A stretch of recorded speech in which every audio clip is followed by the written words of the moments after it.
Have you ever considered that what you eat could influence how you drink? Imagine using nutrition not just to heal your body, but to transform your relationship with alcohol. In this episode, we're diving into this groundbreaking approach with a leading expert who's pioneered the concept of functional sobriety. Stay tuned as we explore how dietary choices can empower your sobriety journey and lead to profound health benefits.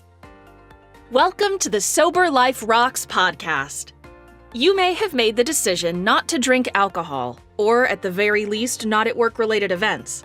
Whether you've never been a drinker, are in recovery, or made a health-related decision, we see you, and you are not alone. In today's world, networking, socializing, and celebrations often happen over drinks, and the struggle can be real. Through this podcast, we're changing that narrative. We're here to create a community where individuals like you, who choose not to drink or drink less, can find camaraderie, support, and practical advice. Welcome to Sober Life Rocks. I'm Margie Scheller, and today we're thrilled to have Dr. Brooke Scheller. Dr. Brooke is a doctor of clinical nutrition, a nationally recognized health expert, and the founder of Functional Sobriety, a nutrition-based program designed to support individuals in reducing or eliminating alcohol consumption. After achieving sobriety herself in 2021, she combined her personal experience with her professional expertise to develop strategies that address the root causes of alcohol cravings through nutrition and functional medicine. She's also the author of an amazing best-selling book, How to Eat and Change How You Drink, which offers a guide to leveraging food and nutrition to changing one's relationship with alcohol. In this episode, we'll delve into how nutrition impacts sobriety, the concept of functional sobriety, and practical steps to heal your body and mind through dietary choices. So welcome, Dr. Brooke. I'm so thrilled to have you here. I've been trying to get you on this podcast for a while because I just am fascinated with this whole concept of functional sobriety. Well, thank you so much for having me. It's a pleasure to be here. And I love doing podcast recordings and interviews because I'm a talker. So writing a book was very hard for me because I'm definitely more natural just to speak. And I loved speaking about this topic. So thank you for having me on. Absolutely. So as I read in your bio, your journey to sobriety began in 2021, but I'm kind of curious kind of what brought you there and maybe what were some of the challenges that you faced and even the dichotomy between being a nutritionist and the drinking days that you had. Yeah, well, thank you so much for asking this. And I share a lot of this story in the book because I felt that it was really, really helpful. One of the things that helped me was hearing other people's stories and knowing that I wasn't alone. And the way that I felt when I came into this journey was not unique, even though it felt like it was. And I had been a big drinker my whole life since I was a teenager, drank throughout high school, throughout college, throughout 3 degrees in nutrition, which, yes, can be mind-blowing to some. But, the interesting thing about drinking is you can always find the drinkers in any group, right? So even in the health and wellness space, even, in the expertise space, you could still find the people who drink. And I did just that. And unfortunately, even throughout much of my training, alcohol was never really looked at as a big piece of the puzzle. It, for so long, has been this separate thing that unless someone has an addiction and then they would kind of go and work with an expert in that realm, that there's not really much to talk about when it comes to alcohol. In fact, for so long, it's been this potential health elixir and it has these health benefits. And glass of red wine a day keeps the heart doctor away. Yeah. And that is now all shifted over the last 5 years or so in research, which we can also talk about too.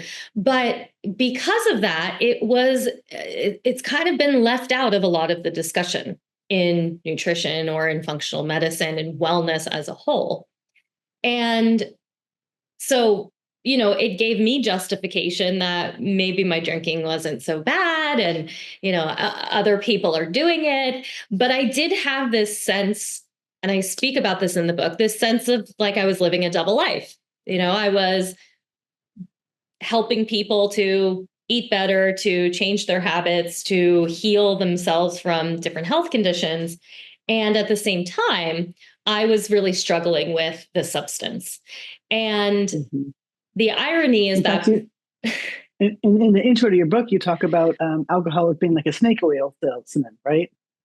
Yes, right. Because it kind of promises us that it's going to give us this thing. It's going to give us the hot husband or wife. It's going to give us, this great job that pays well. It's going to I'm going to be popular. Be popular. We're going to be on vacation with this fancy drink in our hand. And it's always glamorized by design, and it's very rarely taken seriously. And when I went through my own journey, kind of my drinking in the last 2 years picked up pretty significantly during the pandemic, and which is, I know, a story that is shared by many. And I got to the point where I was just kind of at the end of my rope. I was starting to watch my relationships crumble. I was starting to really feel, I had always struggled with anxiety and depression, but was really feeling that alcohol was having a toll on this quite significantly. And on that day, I walked into a 12-step meeting. I never drank again since. And, I'm very, very grateful for that experience. And even though I make it sound like it was easy, we all know that it's not an easy process to do.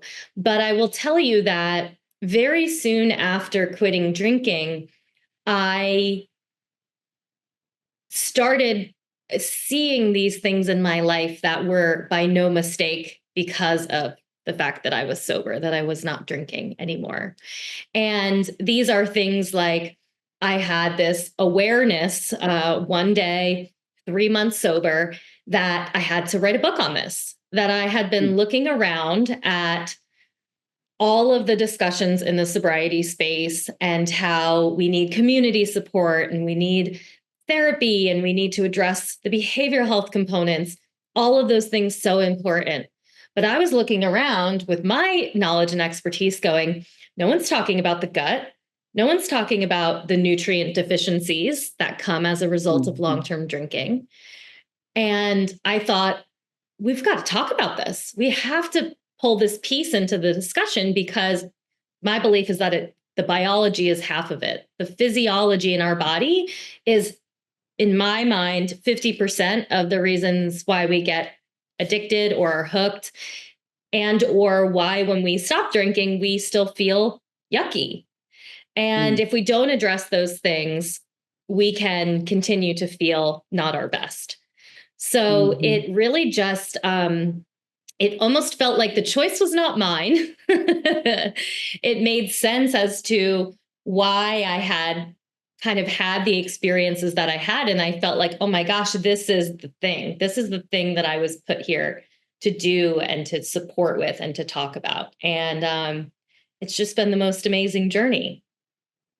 So interesting. I'm thinking about it like kind of a chicken and egg situation, right? Because on the one hand, we might have some emotional root causes that got us to look at alcohol as the solution to those. And once we do, then our body attaches certain things to that alcohol. Like, I know the brain amygdala is like, oh, that's a stress reliever. I'm going to seek out that stress reliever. But then you have the next effect, which is what it does to our body.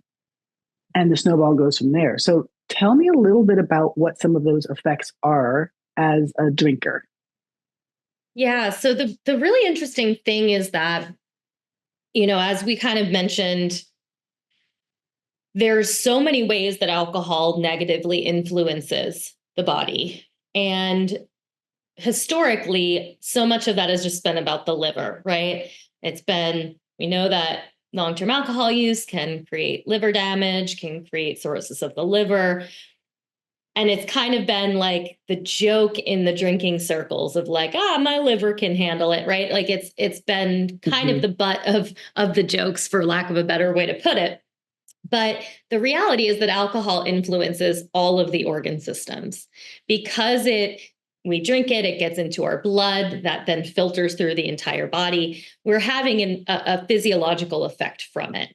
And so there's kind of multiple ways of looking at it. In exactly like you mentioned, kind of the brain and the neurology of the mechanisms behind how we become addicted is one piece of it. But the other really interesting piece to me is that, and again, I like to think of it in like this cyclical chicken or the egg situation, in that alcohol depletes out many of the key nutrients that we need to produce things like dopamine and serotonin and GABA. And these neurotransmitters are all connected to that mechanism of addiction. So if we drink and we deplete out things like our B vitamins, our magnesium, our zinc, if we're low in those, we're going to have difficulty with our own natural production of dopamine and serotonin and GABA. And that's going to cause potentially these cravings or these desires to drink more, thereby making these deficiencies worse and creating, again, that vicious cycle. So it is multifactorial in that way, in that, yes, there's these physiological pieces.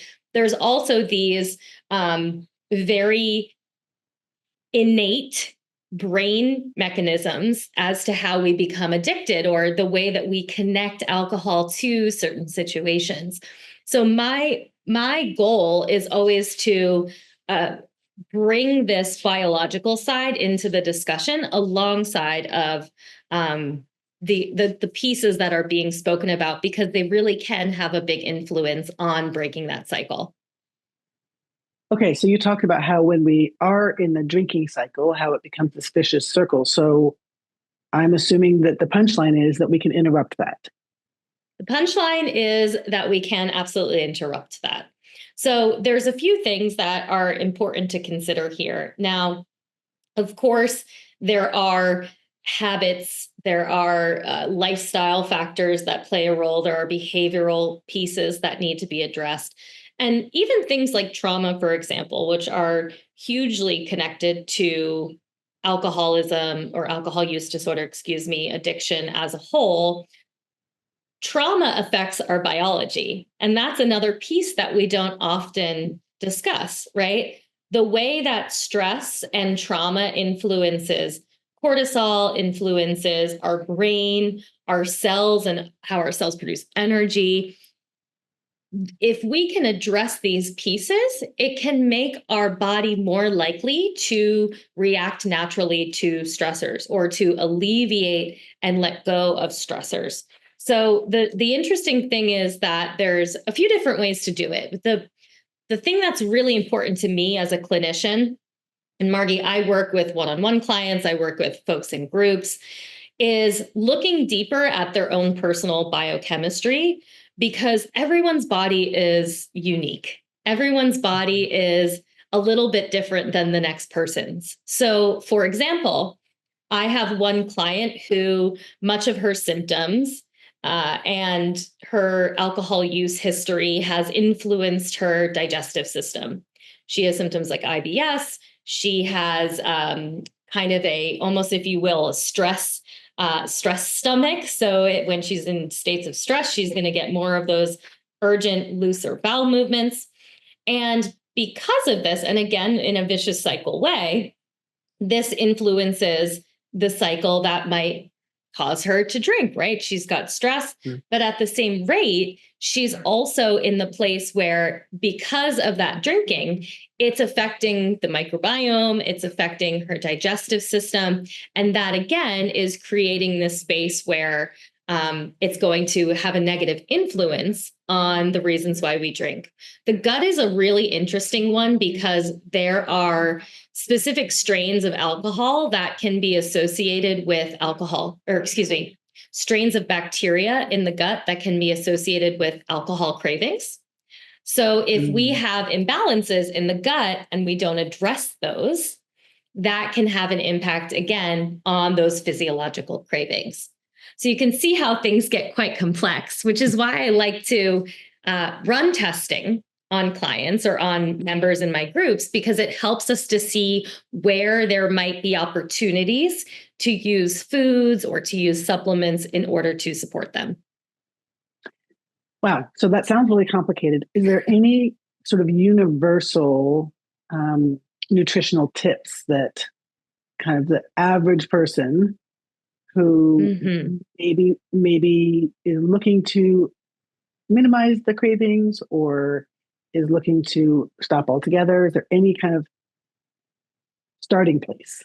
Absolutely. So the book is chock full of, and one of my goals is always simple tips, right? Because when we're coming into this, it's like, okay, well, am I going to dive into my next addiction of food or exercise and, obsession over this area? No, my goal is we're already eating 3 meals a day generally, right? So my goal is that when you're coming into this process, whether you're sober curious or you're looking to go completely sober, that you are optimizing what and how is key there, how we're eating in order to support and sustain our body so that we're not going into states of stress or we're not going into low blood sugar, which is a big area that I speak about. So one of my favorite kind of simple, basic things that you can do in order to support and minimize cravings is increasing your protein intake throughout the day. And we all hear about protein when it comes to exercise and muscle building. In this case, we're using protein because it helps to stabilize and sustain our blood sugar. If we are eating more high sugar, high carbohydrate foods, if we're eating a bagel for breakfast or cereal or pancakes for breakfast, that's going to cause us to have a big spike in blood sugar, followed by a drop in blood sugar, which is then going to elicit some feelings, sensations, cravings.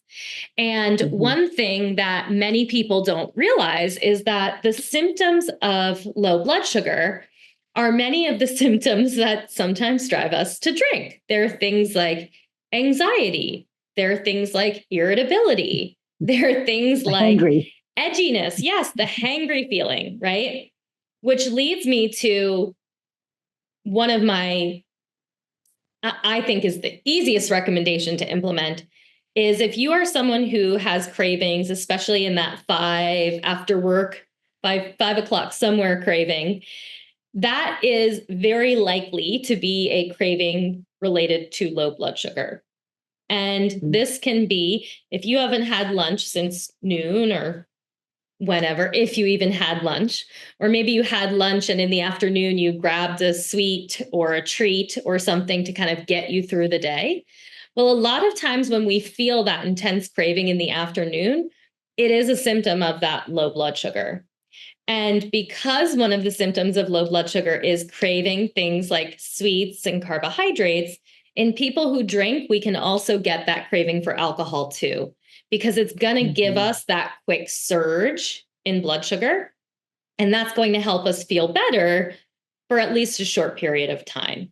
So again, by having more protein, by implementing afternoon snack, and really starting to change the way that you're thinking about food as part of this process is a really, really easy way to get started with it. It's so interesting. I always tell the story. It's one of my sort of shame moments of driving home from work one day and I was exhausted and I knew I was sort of mentally going through my mind and I knew that we didn't have any milk in the house for the kids to be able to have cereal. And I was like, I'm too tired. I'm not going to stop. Now I'm mentally going through my Rolodex. I'm like, oh, but I don't have any wine in the house. That got me to stop. And what it makes me think is that, yes, I mean, I didn't want to drink in that moment, but I did want to have that available to me. And it makes me wonder that how much of it was the alcohol addiction and how much of it was that 5 o'clock driving home and I'm having that dual craving.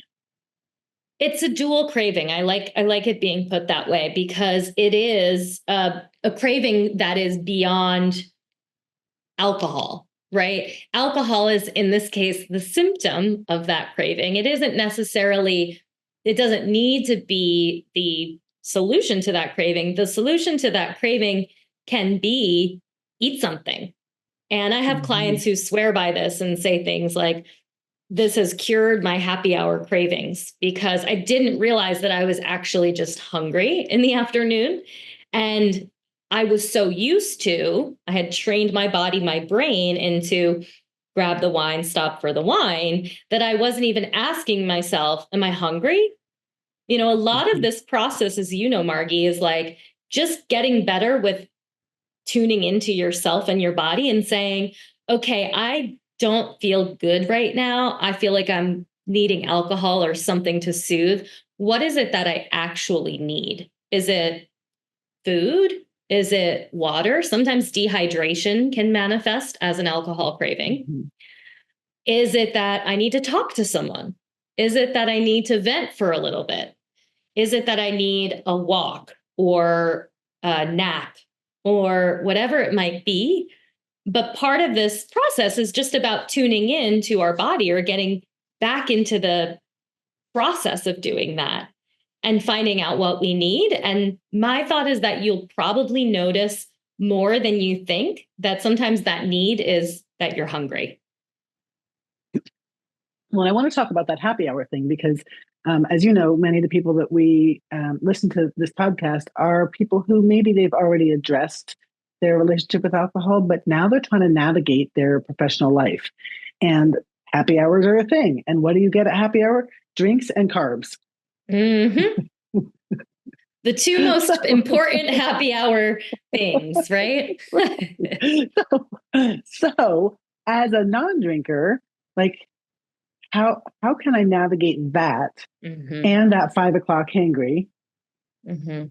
Well, the important thing here is I would say going into this is not to go into this hungry. So if you have a work happy hour, for example, and you know that there's going to be alcohol around, you know that there might be temptation, you're concerned about that. You know, sometimes people will skip and this goes for any kind of party or holiday, right? Think about Thanksgiving. We usually go, well, I know I'm going to eat a lot at dinner, so I'm going to skip breakfast, skip lunch, you know, snack on the hors d'oeuvres, and then eat my body weight for dinner. Right. This is not the strategy recommended by nutritionists, because what usually happens is that's going to cause us to have low blood sugar. It's going to cause us that when we get to that point of eating, we're going to overeat. We're going to indulge more. We're not going to have as much control over what we're choosing, if you will.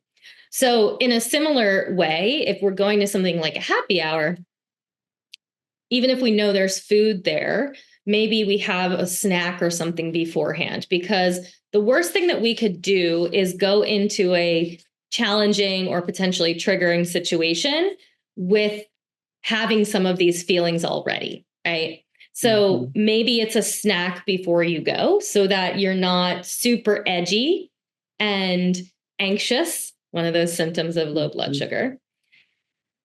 And going there, try to look for, if there is food available, try to look for something that has some protein in it so you can get that kind of that need filled as well. Usually there's some kinds of cheese or there's some kind of meat with something. Chicken wings. Chicken wings. Great example, Margie. That's going to be the better option for you than the buns or the breads, the cookies, the sweets, because those are going to, again, put you on this blood sugar roller coaster that might make it harder for you to manage those cravings if they do come up.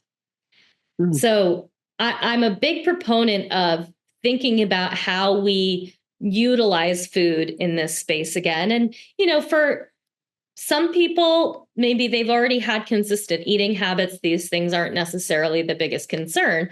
But I know for me that at the end of my drinking, even as a doctor of nutrition, my nutrition habits were out the window. I was eating totally inconsistent, maybe not even very much throughout the day. And so I really had to work toward restructuring those eating habits and creating a schedule for myself where I knew I was having breakfast. I knew what time I was having lunch. I was making sure I was having those snacks because it played a really, really key role in making sure that I was doing everything that I could to not get myself into a situation where I was feeling like I needed to have that drink. I love that you share that. I remember, so I was, I now say fortunate enough to get sober at a treatment center, and I was there for 30 days. And I remember there was a lot of emphasis put on when we went to the dining hall, like making sure that we had a completely healthy meal of whole foods and of different types of things. I've never eaten so much cottage cheese for breakfast in my entire life, but now I get what was happening there. And I remember asking them when I was getting ready to leave, like, I'm overwhelmed by so many aspects of trying to re-enter into the real world. And could they just give me a menu plan for a little while to be able to rely on? Because I could feel my body reacting to that, but I didn't know how to reproduce it. Yeah. Yeah. So, well, I think the biggest thing is this. I think resources are key, as we know in the sobriety realm. So books like mine, which has a meal plan that's tailored specifically to, if you're trying to quit or cut back in drinking, there's recipes in there, et cetera. But using this as an opportunity to maybe start to learn more about food, about nutrition, about healthy eating, about wellness, because we've got a bunch of hours back in our day where we, don't know what to do with our hands. And there's a big interest in the world in health and wellness. So I think if people are on this journey, they probably have a little bit of interest in that area.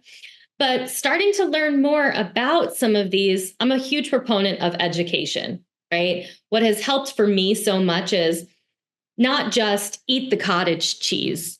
Like that doesn't resonate for me that then I should keep eating it because someone told me to. But when I learn, the cottage cheese has protein, the protein's helping my brain and my blood sugar, then I'm going to go and choose the cottage cheese again. Right. yep. So I think that it's not that you have to become an expert in this area, but understanding more about some of these foundational tools like protein, like blood sugar, can be really impactful in helping you make those small changes and making them stick and with less kind of effort or energy. It doesn't have to be, again, I shy away from go keto, go paleo, do 1,000 push-ups a day at the gym. It's more so about how do we bring these foundational tools in so that you can just start feeling better baseline so that we're not putting you into a state where you're feeling that physiological craving. I love that. So we started out talking a little bit about your journey. I'd love for you to take your doctor hat off and just your personal story. As you then started this process of stopping drinking and looking at your nutrition and feeling differently about yourself, like what would you say just person to person about that process, that how you felt through that journey? It has always been, I think, a deeply challenging thing for me as someone who has always loved food, always loved socializing, always loved the combination of food and drink together. And what I realized on my personal journey about it is that it's less about following the trends. It's less about following the diet culture, if you will, to be perfect, to be skinny, to be whatever the trend word of the week is. And that it's more so about using food as a tool to help you feel as good as you can feel. And that goes the same for alcohol too, right? That when we start to understand the impacts of how it was affecting our brain, our metabolism, our gut, our digestion, our skin, all of these other pieces, that we go, gosh, I was making this choice to incorporate this thing that was sabotaging me in a lot of ways. And it's the same with food. It's the same with that wellness and that health journey. So I think the two are so connected. There's not a lot of separation that can be had between food and alcohol in my mind. And I feel that both personally and professionally. I remember when I first learned how to drink wine, it was put together as a pairing. It was, if you're going to have this type of wine, here's the amazing food to cook to maximize both of them. And in my early years of drinking, that's how I justified my drinking, was the art. Mm-hmm. And today, I can create that same art just with the food. It doesn't have to be paired with that alcohol. One little question I'm really curious about. So we have this whole new world of NA options, NA beers, NA wines. Are those behaving differently in our bodies than those that had the alcohol in them? Yeah, so alcohol is the problematic component of the beer, the wine, etc. So remove the alcohol from it, and you have now actually a product that might have some real health benefits. So for example, beer made from hops can be really great for helping with sleep and relaxation. When we have the alcohol in it, it can throw off sleep because alcohol has a disruptive effect on sleep. But without it, maybe, yes, some health benefit. Similarly with wine, right? If wine has antioxidants and that was the healthy part of it, if we remove the alcohol, then yes, there's still some benefit to that. Do I think you need to have those things for healthy living? No, but because they still have a lot of the sugar in them. That's the big challenge, right? So a lot of the non-alcoholic options, whether it be a wine, for example, or a canned mocktail, one of the biggest challenges or concerns there is the sugar. Some of them are upwards of 20 grams of sugar. So we see that, now it is potentially creating a environment where you might have more cravings to drink alcohol or to eat something that maybe isn't as helpful because you've had so much of the sugar. So but I can have a small glass of non-alcoholic wine versus when I would have the alcohol, it would be a whole bottle. So there's a big difference, I think, in the approach that we take. 100%. Yeah. And that's something that I share too, because of course there's controversy over the non-alcoholic options. And if that becomes a habit or if that can be potentially triggering down the line to, encourage you to drink again. I know some of that old adage exists there, but I do think that, and I have one client in particular who almost swapped NA wine for alcohol included wine, like as a 1-for-1. And I didn't really recommend this, but it was, her journey and kind of how she started to reduce. And slowly over time, over the course of a few months, while she might have started out having one bottle of the non-alcoholic wine a night because she was used to doing that with the regular wine, slowly, without even having to try, she was drinking less and less and less and less of it until she wasn't having it at all because it didn't have that addictive component to it.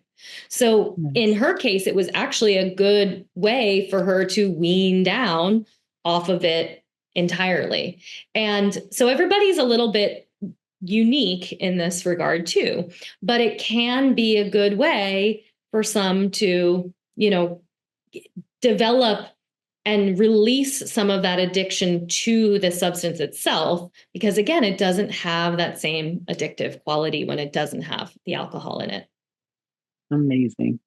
I'm so grateful that you came on because while I've learned a lot about the brain addiction part of it, I never really thought about all of this health stuff with regards to the food and the nutrition, and um, you really just help make it easy to understand. While at the same time, I know that there's a lot to it, especially for individuals. So thank you so much for that. For our listeners who want to learn more, consider Dr. Brooks' book, The How to Eat and Change How You Drink. Is that right? How to Eat to Change How You Drink. How to And you Eat can to visit her Change How You website. Drink. Yep. Thank you. And you can visit her website at functionalsobriety.com for resources, programs, the sort of support you talked about. What I'm taking away from this is that the journey to mindful choices around alcohol is multifaceted. And integrating nutrition can be a transformative component. I would say take that first step towards understanding your body, understanding what it's doing. And if you don't currently drink, take some of these tips and bring them on board the next time that you're invited to a happy hour. Dr. Brooke, thank you. Thank you so much for having me, Margie.